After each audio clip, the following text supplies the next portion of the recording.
Welcome, everyone, to another Dolphin Communication Project Deep Dive. You may think of pollution as things you can see on land or maybe even in the air, floating through rivers and bodies of water. But noise pollution is also a real concern. And we are lucky today to be joined by Dr. Weilgart. She has been focused on underwater noise pollution for over 30 years. She's currently an adjunct professor. She's a consultant. She has informed and advised many international organizations, and we are lucky and grateful for her time today. You will find if you are listening live that your microphones are muted. So please go ahead and utilize the chat. You can send questions to everyone, or you can send questions directly to Dolphin Communication Project. And when Dr. Weilgart is done with her talk, we will get to those questions. So with that, I am going to pass it over to you. Hi, welcome everyone. I will just share my screen here and there. Can everyone see that? Yes. Right. Okay. So yes, I will be talking about acoustics is to do with sound. So quieting noise in the sea, acoustic damage to whales, and what we can do about it. We don't want to be left with a lot of problems and no solutions. So I want to make sure to add those. On your left, I have, can you see my cursor at all? Maybe not. Anyway, just the pictures on the left. Yes, we can. Sorry about that. Good. So that's a commercial ship, and here's a seismic air gun vessel and a naval ship. So those are the three main sources of underwater sound or underwater noise I'll get into. So first, it's important to know that, well, I'll just give you where we're heading here, outline. The importance of knowing that whales and dolphins or cetaceans rely on sound for practically all important vital functions. I'll talk about how sound behaves in water, these dominant sources of ocean noise pollution, the scale of the potential impact, some of those impacts, and possible solutions for each of the noise sources, and then I'll summarize. So whales and dolphins are highly acoustic. They depend on sound for reproduction, for communicating with their group and young, for food finding, for avoiding predators and other hazards, navigating, and overall sensing their environment. So here, I hope this will work, playing the various sounds. These are all happen to be Arctic species, but the Arctic species are some of the most vocal. So here I'll play a narwhal sound.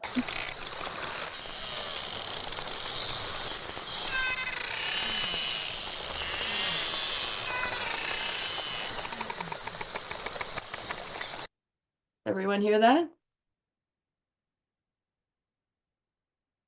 Sorry, thumbs up. And everyone hear that okay? I think some people are, and maybe some people aren't, but we'll keep playing them, and hopefully they'll come out in the recording too. Rats. I don't know if it's not a volume issue, eh? It's either. Okay. All right, here's another narwhal.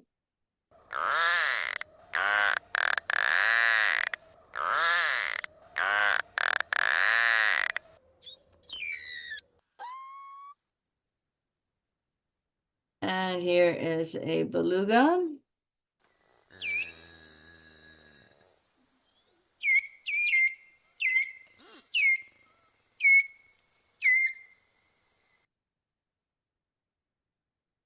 And another beluga.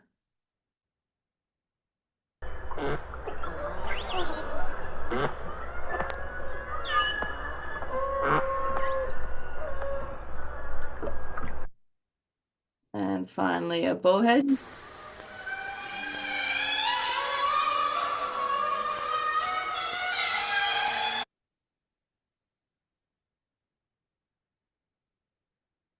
I hope. Did I get that full one?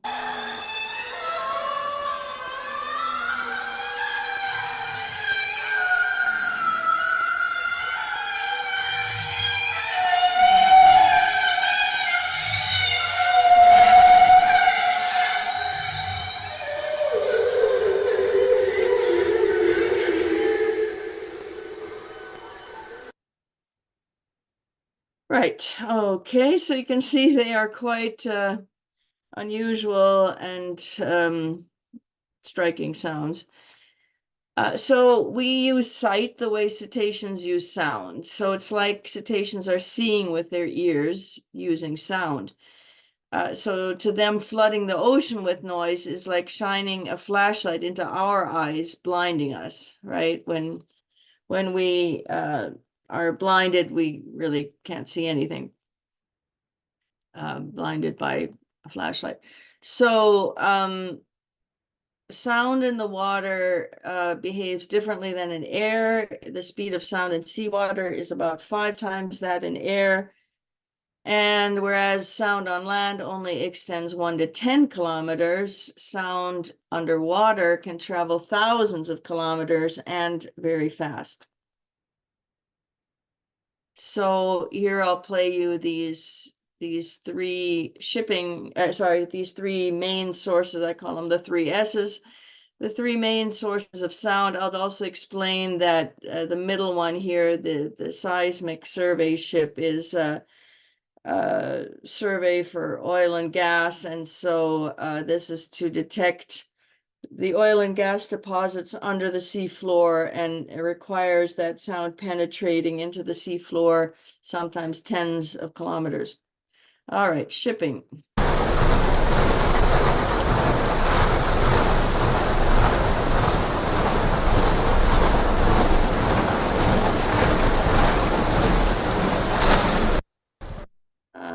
Right, that's the propeller mainly, and seismic air gun surveys. These are like shots.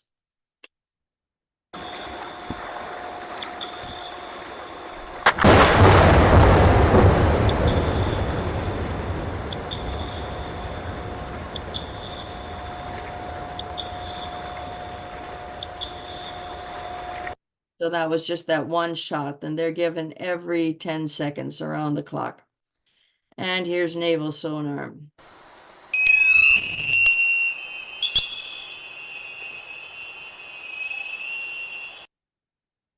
Also not a fun one to hear. So the potential area of impact is for low frequency active sonar. This is a anti-submarine warfare sonar, is to detect enemy submarines, is 3.9 million square kilometers. And by that's about the size of India.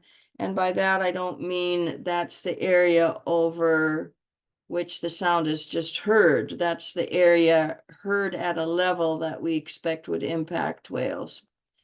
And for seismic air guns, it's 300,000 square kilometers, or the size of Italy. So this is a pervasive and dominant source. Seismic air gun noise is heard nearly constantly throughout the Atlantic, based on a decade of seafloor monitoring.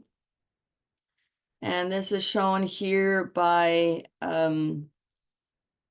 here's a map of the Atlantic. This is Nova Scotia, where I live. This is North America. This is Africa and South America. So there's this undersea mountain range called the Mid-Atlantic Ridge, and these hydrophones here were moored on the bottom. And the seismic airgun noise off Nova Scotia formed the main part of the background noise, and that's 4,000 kilometers away.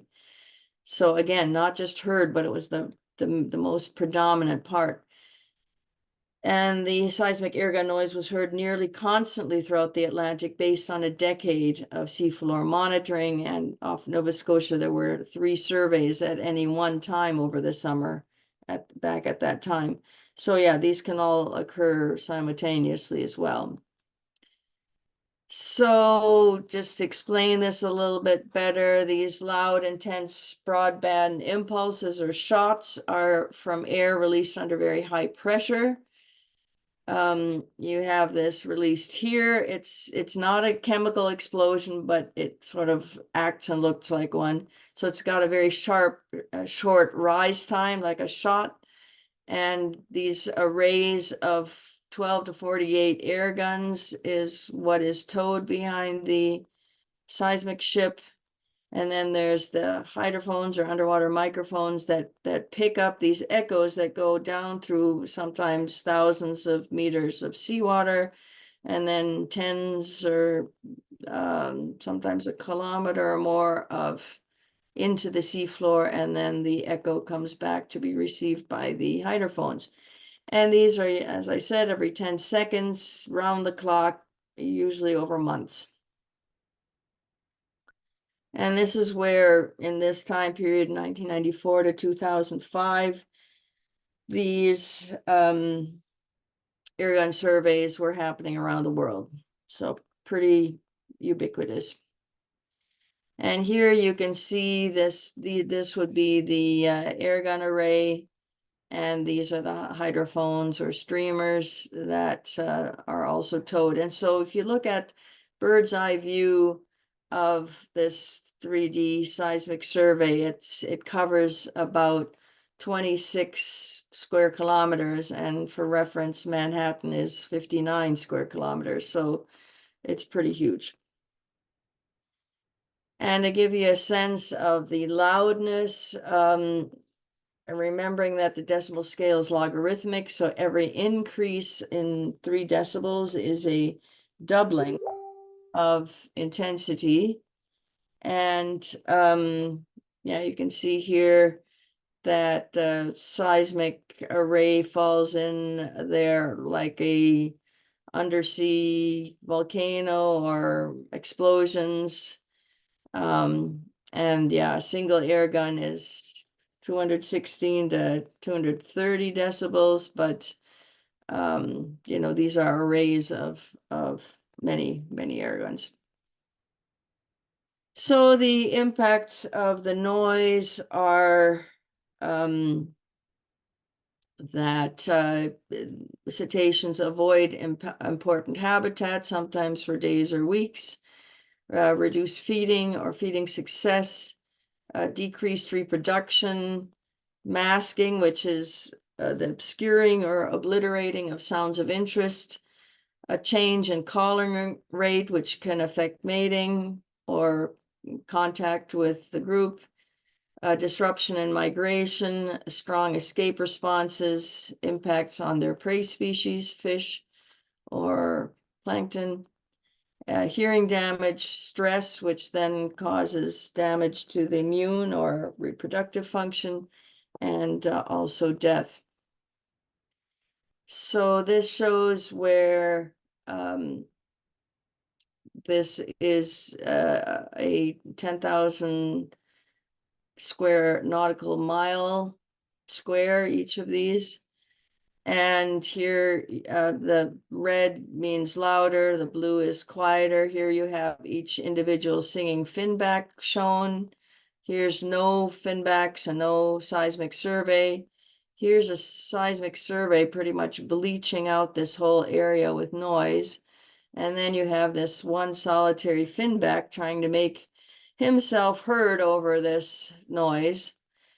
So one survey can raise the background, like the noise floor, 10 to 30 decibels, which is a 10-fold or 1,000-fold increase in noise over 35,000 to 70,000 square kilometers, which is like 35,000 is about as big as Maine, and 70,000 like Washington State, for months at a time. And these finbacks generally do stop singing. They give up, and if they can't sing, they can't find their mates, and so that is most likely a population impact that will hurt the welfare of the population. So in general, human-caused or anthropogenic ocean noise has doubled background levels noise levels every decade for the last 6 decades in some areas, mainly from shipping. And it prevents cetaceans from hearing their prey or predators, from sensing their environment or orienting themselves, communicating with their mates, group members, or young. I mentioned the masking, which is drowning out the sounds of interest that you do want to hear. And as an estimated effect on baleen whale communication range, the baleen whales are the ones without teeth. And so before shipping, they could communicate over a good chunk, or at least potentially a good chunk of the Atlantic, maybe half of it. And now that has shrunk down to this much smaller potential range in communication because of all this noise. I hate to show you this grisly slide, but it does show you what can be happening here. This is more of an acute effect. The masking is more of a chronic effect, but noise can be quite immediately deadly. These anti-submarine warfare sonars can cause fatal mass strandings, especially in a family, a taxonomic family of that are called beaked whales. They're very deep. And hemorrhages can occur around vital organs like the brain, kidneys, ears, and acoustic jaw fat. The animals are in severe shock and they can die even within 4 hours to 24 hours. And the injuries, they get an emboli in their arteries before stranding, and even offshore they can die. So they're not dying just from the stranding. They're actually, like, it's their arteries are. And the beaked whale stranding that really called most attention to this issue was just from 5 naval ships using sonar as they were passing through a channel in the Bahamas.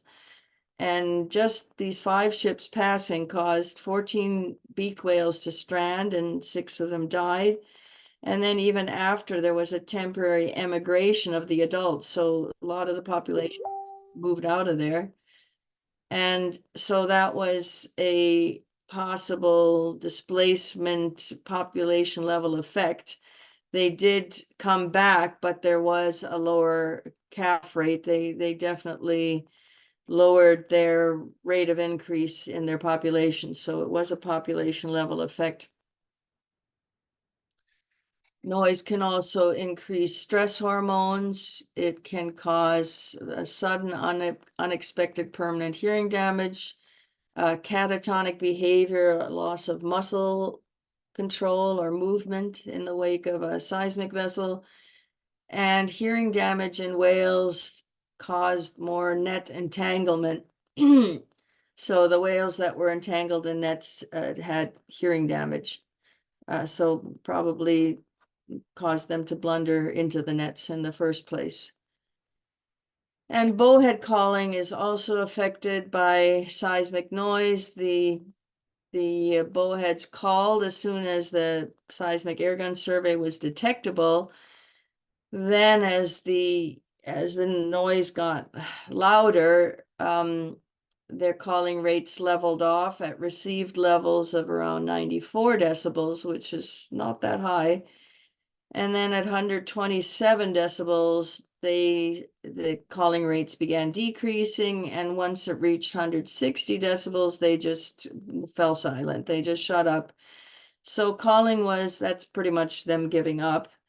And calling was repressed within 50 to 100 kilometer radius, which is a 8,000 to 30,000 square kilometer area. And within 10 to 40 kilometers, or 300 to 5,000 square kilometers, the calling was almost entirely absent. And this is what this is showing, where here we have no seismic at all. That's that's the sort of baseline calling. Then they're trying to increase their calling as they're hearing louder noise. Here it levels off, and then once it gets to these levels, which again are not that high, but they just stop calling and then eventually shut up entirely. So we don't know what the implications of that are, for mating, for navigation, for contact with their group. And they may even use those calls to find openings in ice. They have to breathe after all. And so, they're calling for a reason. And when they're calling less, that can't be good. Another thing that can happen is that whales are prevented from their typical migration. So this is off Greenland here. And here you have sort of your typical ice entrapments. It does happen naturally that narwhals get stuck in the ice. But in these 2 years of 2008 and 2009 and 2010, which is not shown here, but these were the seismic surveys happening here. And in this case, they got entrapped way up here, and they were way, way larger ice entrapments. In 2008, 1,000 died. In 2009, 30 to 100 died. And in 2010, 50 to 100 died. So these, the areas where they were entrapped were very unusual, and the deaths were much higher. So basically the narwhals remained in these coastal summering areas. That's where they go in the summer to feed, probably because these seismic surveys blocked their way. They delayed their southward migration, and then they became more entrapped in ice. So cumulative and synergistic impacts are very important. The whales aren't just dealing with noise, they're dealing with all sorts of other stressors in their environment. So even non-noise stressors or threats like overfishing, entanglement or bycatch, toxins, ocean acidification can interact with noise in often hard to predict ways. And an example is that 57% of entangled or stranded bottlenose dolphins were deaf. Now, who knows why they were deaf, but the fact that there were so many entangled makes you think that they do need sound to detect those nets, or being able to hear that sound. So whales can also be stressed, as I've mentioned, in this case from shipping noise. And this is a interesting opportunistic study on right whales, where they looked at the glucocorticoid stress hormones in their poop and their feces. And this is right after the attacks on the World Trade Towers in 9/11. And that's when the shipping stopped, right? The shipping stopped for a time period. And right afterwards, they measured these stress hormones, and they were really low. And then they measured them in subsequent years, and they were much higher. And so it's likely that was because of the less shipping noise, because indeed there was much less shipping noise. And so just when we were super stressed, the whales actually were very happy with the less noise. So noise constitutes a widespread, usually long-term degradation of the acoustic habitat. It impacts the entire marine ecosystem, from invertebrates, even plankton, to top predators like whales. At least 130 marine species are known to be impacted by ocean noise pollution. That's based on published studies, scientific studies. And noise is thought to contribute to several whale species population declines or lack of recovery, and it is a transboundary pollutant. It does not respect any borders. So getting to the solutions now. For shipping, you can quiet the propellers and the engines. The propellers are the main problem, and there are various ways to do that. With seismic, there are quieter technological alternatives, such as marine vibrosize. And for sonar, you just mainly have to keep at least the maneuvers, the exercises, away from areas that have a lot of sensitive marine life or are rich in life. There are areas in the ocean that are the equivalent of deserts on land, and that's really where exercises should be done. And of course, in the case of war, you know, it's anything can happen. So going to shipping noise, and here's these bubbles that cause cavitation. And when they form and burst, that's that shh noise that you hear from shipping. So that's the largest noise source, is propeller cavitation. It's just wasted energy, and reducing it has possible co-benefits or ancillary benefits of reducing fuel consumptions, air emissions, and even maintenance costs.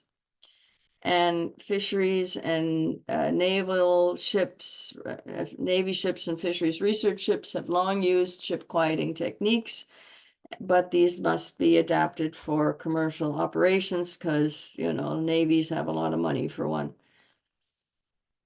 So if you reduce the noise from shipping by just 6 decibels from the loudest 16% of all vessels, right there you have a 60% reduction in area degraded by the noise.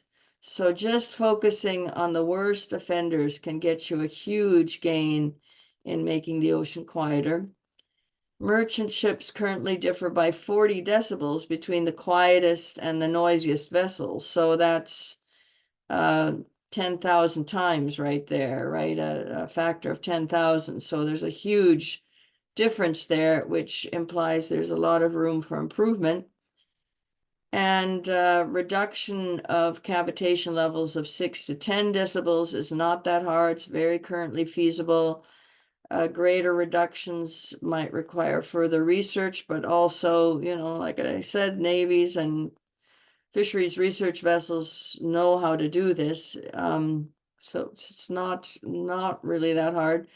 Canada and the US are leaders in trying to get noise quieting measures promoted through the UN's International Maritime Organization. I worked on a correspondence group for this very topic, looking over the United Nations guidelines. The International Maritime Organization regulates commercial ships throughout the world. And so coming up with guidelines to quiet ships is one of the focuses of the last few years. So as an example, Maersk is one of the biggest container ship companies, and they did a radical retrofit on 11 of their container ships. Container ships are among the noisiest ones. And they put in 100 million in this radical retrofit program. So retrofit is a ship that's already there and then changing it. They replaced the bulbous bow here at the bow of the ship to reduce drag. They derated the main engines for slow steaming. They installed more efficient propellers and devices to reduce cavitation. Here you can see some of these devices will reduce that cavitation. And what happened is, even though they weren't looking at noise at all, it was just about fuel efficiency, they just happened to, because it was a co-benefit, reduce that underwater radiated noise. So especially in the high frequencies here, this is the level in the frequencies over 100 hertz is actually not that high. And I would consider that low frequency, in fact. But you can see the post retrofit is substantially quieter, especially at these slower speeds. This is speed over ground. And that's the pre-retrofit, and this is after the retrofit. So quite a difference in received levels. And this is the source level, even bigger difference. So 6 decibel difference in post refit in the low frequencies, and 8 decibels lower in post refit in the high frequencies. So the goal that was adopted by the International Maritime Organization in April of 2018 was to reduce the total greenhouse gas emissions by at least 50% by 2050 compared to 2008. And slow steaming, where you're just slowing the speed down, can drastically cut those emissions and the fuel costs. And like I mentioned, all these co-benefits, slowing down means you use less fuel, you have fewer greenhouse gas emissions, but also the NOx and SOx, nitrous oxide, sulfur oxide, way down those pollutants, particulate matter, black carbon. Almost everything is reduced when you go slower. And then the other benefit is there are fewer ship strikes. So, whales collide with ships and often kill them, and that's way down when they go slower. So huge, like 8 benefits just by slowing down. So modest 10% reductions in ship speeds across the global fleet could reduce the total sound energy from shipping by around 40%. So you don't have to slow down much to get a huge benefit in quieting. These can be adopted immediately, don't require any that massive retrofit that the Maersk line did. And then the reduction in ship strike risk could be around 50%, which would benefit whale populations globally. So this just shows you how steep that graph is with speed and acoustic footprint. So here's at the same speed, and here's when you're cutting it like to 90% of that speed, to 80% of that speed. And it just goes down so fast, even just that 10% reduction reduces the acoustic footprint. So there have been quieting incentives for ships. The Port of Vancouver and the Port of Prince Rupert reduce harbor fees up to 75% for quiet vessels.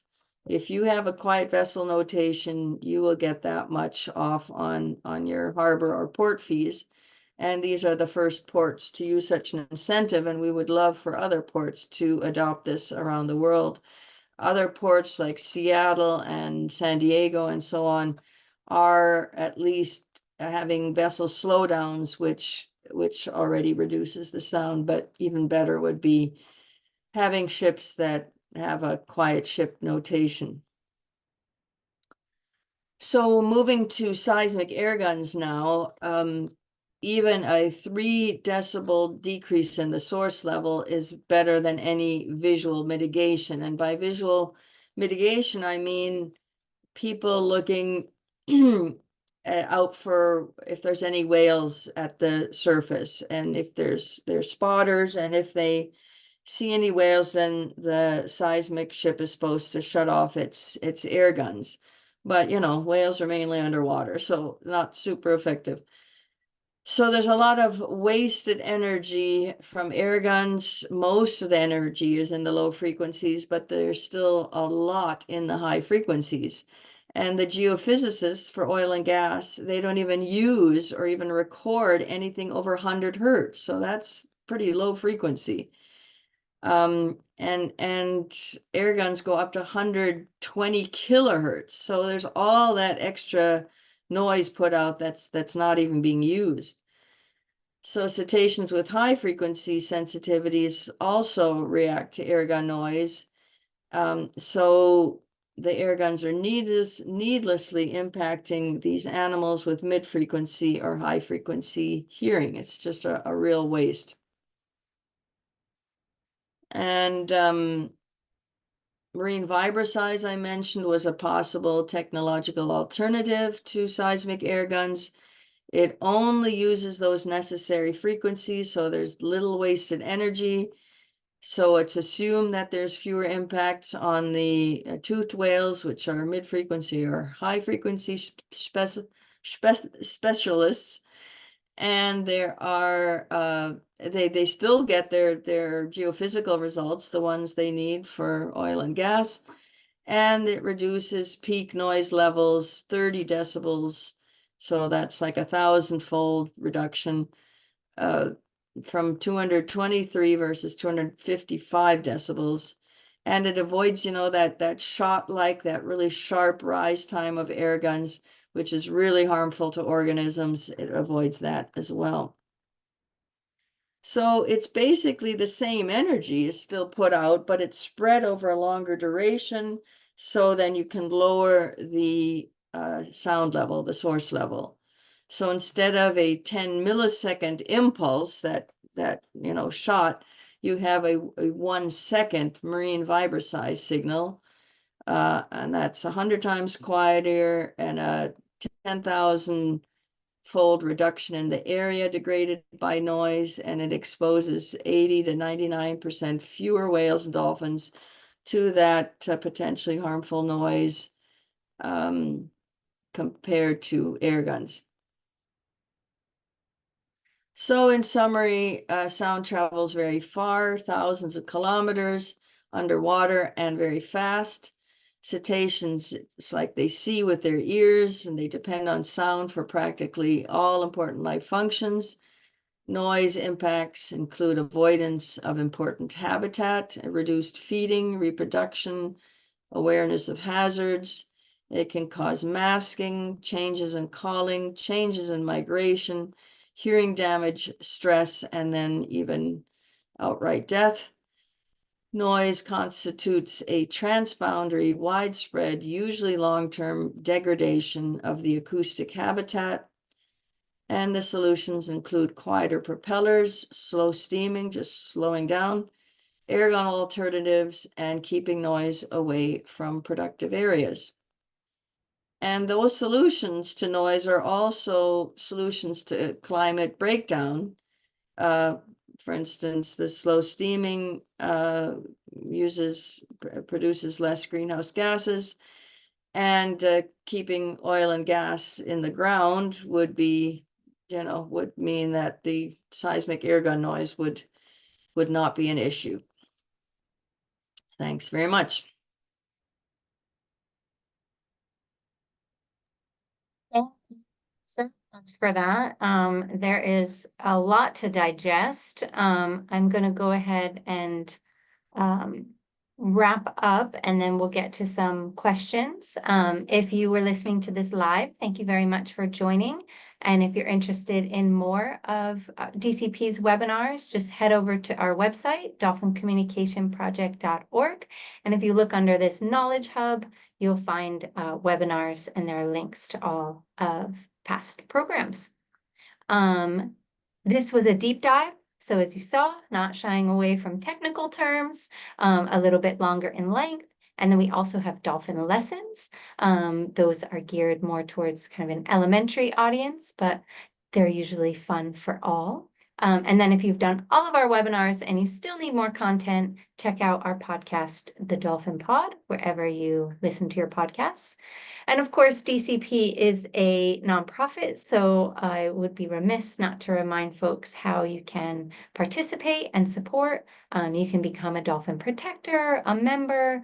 You can buy merchandise, you can join Dr. Kathleen in the field, and you can just stay in touch, share posts, spread the word. Things like that are always welcome to keep a more informed group out there. So thank you so much, Dr. Weilgart. We have time, I think I'm checking, for just a couple of questions, because we're actually going to shift right into a dolphin lesson. let's see, one of the questions was about the narwhal entrapment deaths that you put up. And though any narwhal deaths due to human impacts are to be avoided, but it did seem like 2008 was quite extreme with 1,000, and then there was fewer in 2009 and 2010. Do you know the reason for that relative improvement? No, I think that can just be statistical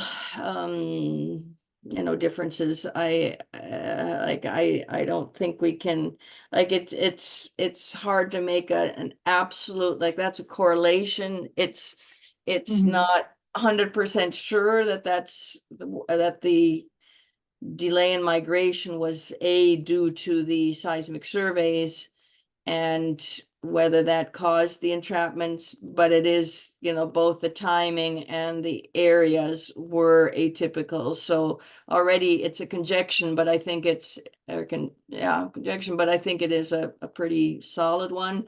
But as far as looking at the difference in years, that would be beyond me, I'm afraid. Mm-hmm.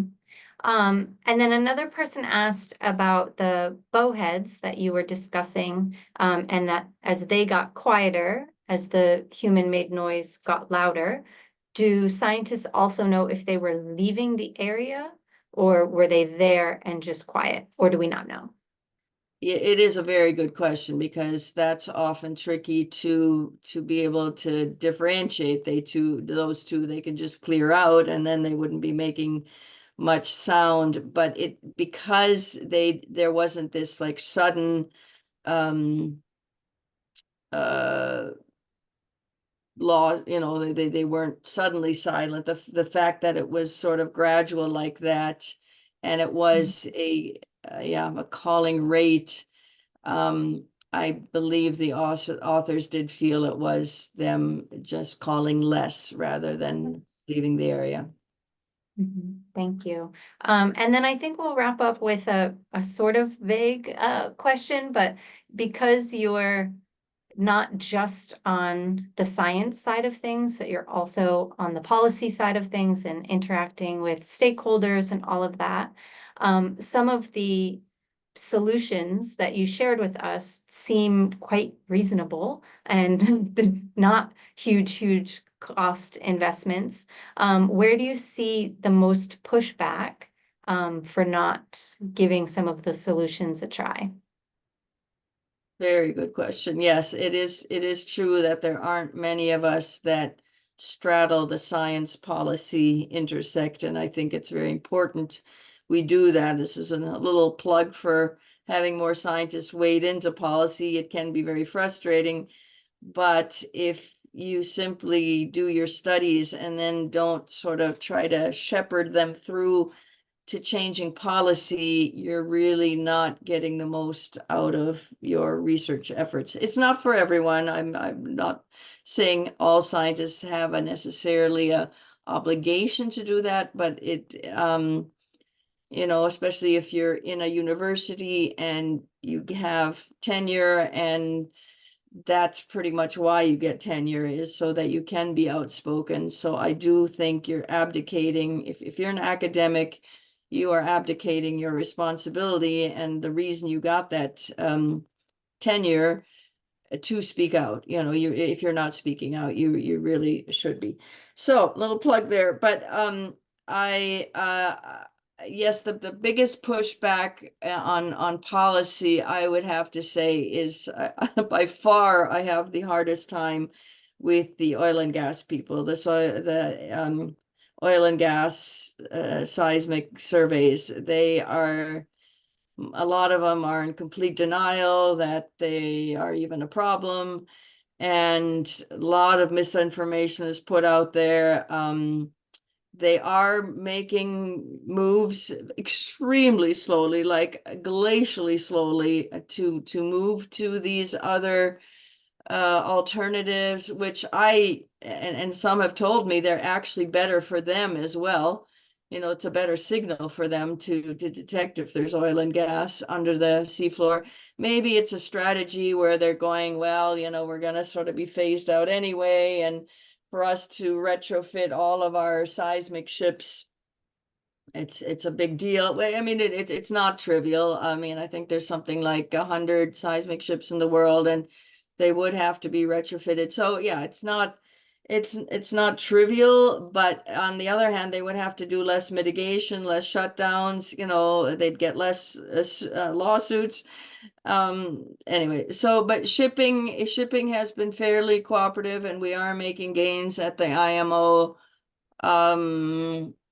That is, and then the Navy, you know, so the Navy is a different kettle of fish entirely, because they don't have to be very transparent in all things. They can, you know, some of that stuff is classified. But they are making a few gains. They don't, nobody likes their reputation of killing whales, so I think where possible they do try to do a bit. But they could always do better. Thank you for sharing all of that with us, and thank you for your time. And thank you for everyone who listened live, listening to a recording. Those of us who are live at the moment are gonna leave this and shift over to another program. Thank you all. Bye. Bye.